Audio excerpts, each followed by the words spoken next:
Good evening and welcome. You're watching In the Upper Room, and today we're live on location. I'm on location at a place that's very special to me. We're at the Oates residence, and that's on the east side in Wilmington. Why are we here? Well, let me tell you, it's a special treat, and I hope that you're going to enjoy this. We're on location today because one of Wilmington's own finest sons is back in town, and this is my friend. And you'll find out the story behind why we chose to be on this location having this conversation. Without further ado, I'd like to welcome to In the Upper Room my friend and Wilmington's own Mr. Brett Oates. What's going on, Mike? Hey, Brett. Hey, listen, thank you for letting us come in and get this footage today, It's Brett. good to see you, man. Good to be back in Wilmington. It's been a long time. Yeah, it's been a while. Yeah. It's good. It's always good to get home, man.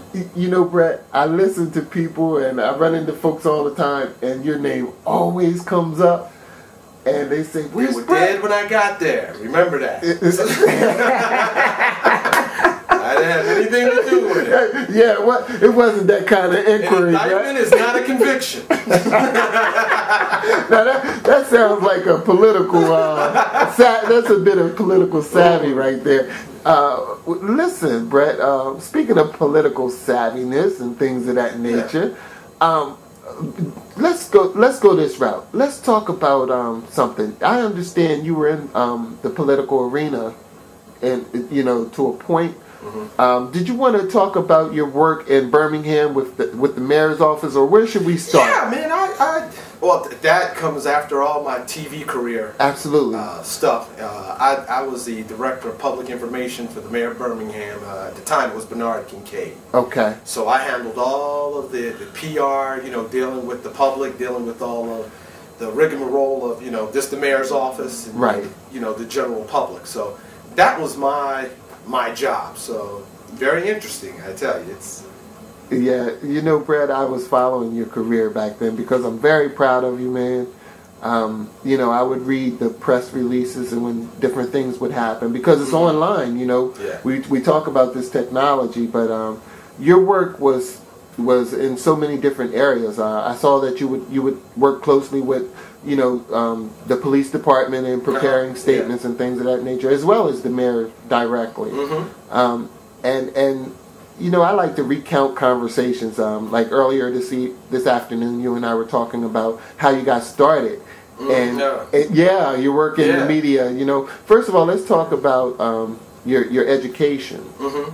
Well, I'm a product of the Wilmington's public school system. Yes.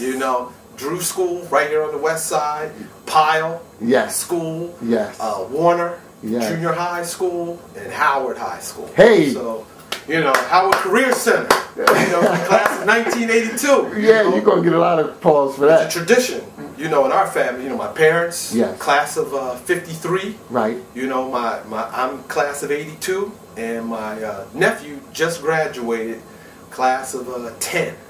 Wow. That sounds weird. Class of 10. Class of 10.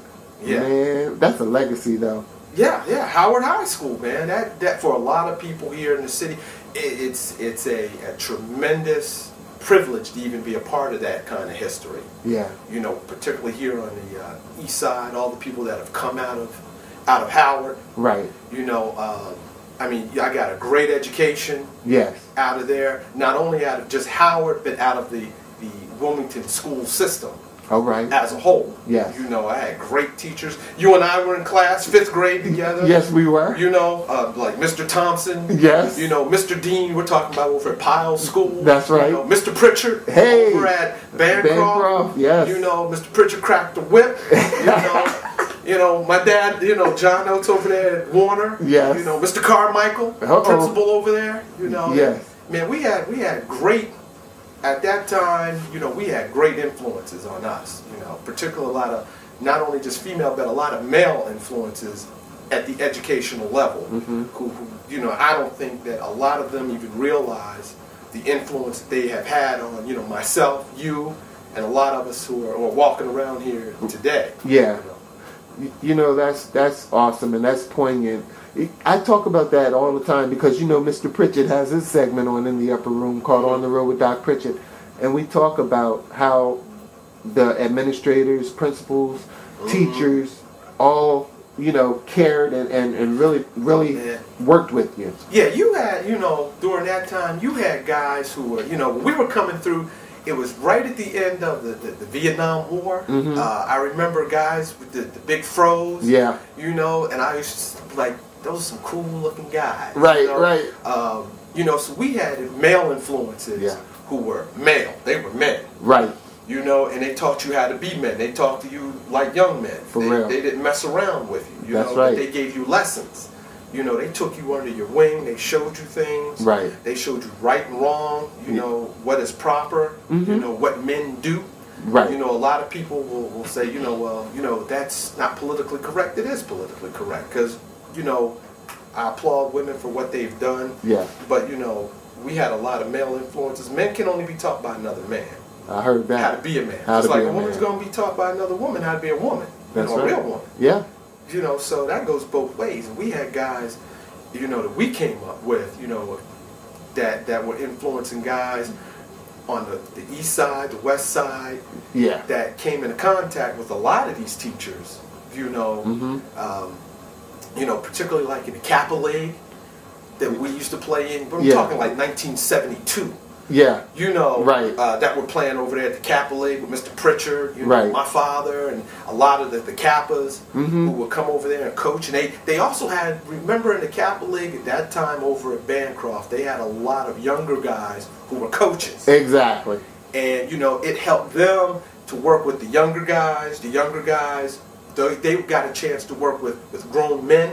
Right. You know, at that time, who were taking them under, and a lot of them went on to college. You know, Dell State, and so forth. You know, to move on, and they were great high school basketball players here in the city. Absolutely. Wilmington High, from Howard, from P.S. DuPont. Hey, the Dynamiters. The Dynamiters, baby. So, you know, I remember all of that. This is legacy stuff right here, man. Yeah, this is legacy stuff. We were fortunate, you know, that we had those kinds of influences. Yeah. On us, you know, I'm just fortunate. You know, my father had a major influence. Yeah. You know, on me and my brother, and I think a lot of our friends. And I was going to say, and your friends too, because he influenced me as well. Yeah. I mean, I remember our being over here, you know, down here where we are right now. Hey, that's all the way live. Hey, we're going to keep on going. That's our telephone. But anyway, listen, I was thinking back when we used to look at your father's bronze football cleat. Yeah, right. You know? Yeah, all state down at Howard. Football, basketball. Right. Baseball, outstanding baseball player. Exactly. You know, so yeah, we had a lot of influence with that. But we came up in a time where we had a lot of men in our community. Yeah. You know, we were, you know, I was talking with my brother and a lot of guys all the time, is even though you may have had what they call the broken home, which I never understood that till I went away to college. Yeah. Because the broken home it wasn't something that was digested with me, because even though we knew guys who didn't have fathers in the home, their fathers lived a block away. Yeah. Their fathers lived, you know, upstairs in the apartment complex. So dads were always around. Men influence was always around. Right. You know. So that was always an odd concept to me. You know. Right. You know, just like you had a male in your family. Absolutely. You know? Absolutely. You know, so those are the concepts that were foreign to me, that you don't interact with your children, that you don't know, you don't interact with your dad. Yeah. Not saying it never happened, but we didn't grow up like that. Right. You know, and a lot of people which is very interesting to me, is on the east side here, which was supposed to be, you know, super, super rough area, you know, tough. You know, we didn't have that. We had a great childhood. Yeah. I wouldn't have traded it for $1 million. Hey. We used to go fishing down to Christina. That's right. Get a can of corn and go there and catch us some carp. That's right. Or look, play football in Compton Park. Compton Park, playing football. You know, playing basketball and baseball over at the park. That's right. At Bancroft Park at the time. Yeah. It was about community, and you know, when you say community, that includes that root word unity. Yeah.